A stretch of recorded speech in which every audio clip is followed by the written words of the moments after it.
মানুষের জীবন নিয়ে খেলছো। 200-র বেশি মানুষ মারা গেছে। বৃদ্ধ মা 85 বছর বয়স, স্যালাইন দেওয়া অবস্থায় তাকে লাইনে দাঁড় করিয়েছ। একটা হুইল চেয়ার রাখনি। লজ্জা করে না? লজ্জা, ঘৃণা, ভয় 3 থাকতে নয়।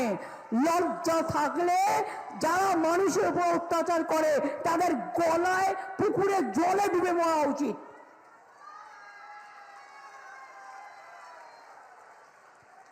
বড় বড় কথা বলার আগে সোনার বাংলা বানায়গা।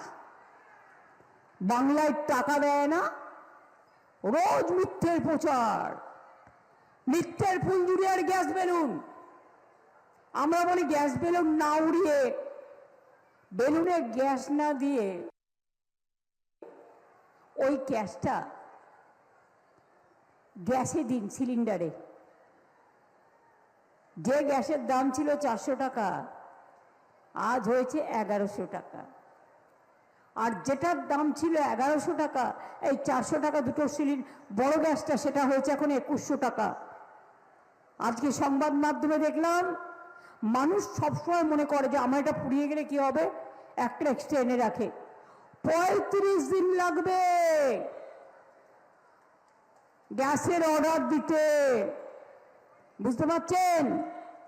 আপনাদের খাওয়া দাওয়া বন্ধ, পেট্রোলের দাম অলরেডি বাড়িয়ে দিয়েছে, রেলের ভাড়া তো রোজই বাড়ে। লুকোচুরি খেলে আর রেল থেকে শুধু টাকা সাপ্লাই করে, বিজেপি ক্যাডারদের কাছে আম সাপ্লাই করে আর ড্রাগ সাপ্লাই করে। আপনারা জানেন তো, আমার সাথে শুধু আপনারা আছেন।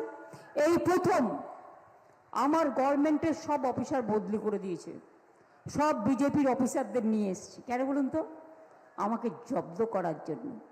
ওরা জানে না বাঘ যদি আহত হয় না, আহত বাঘ মনে রাখবেন, অসুস্থ বাঘ আরো ভয়ঙ্কর। আগামী দিন তোমাদের বোঝাবো, বাংলা দখল করে দিল্লি দখল করব। অঙ্গীকার, অঙ্গীকার, অঙ্গীকার। সবাইকে নিয়ে নামবো।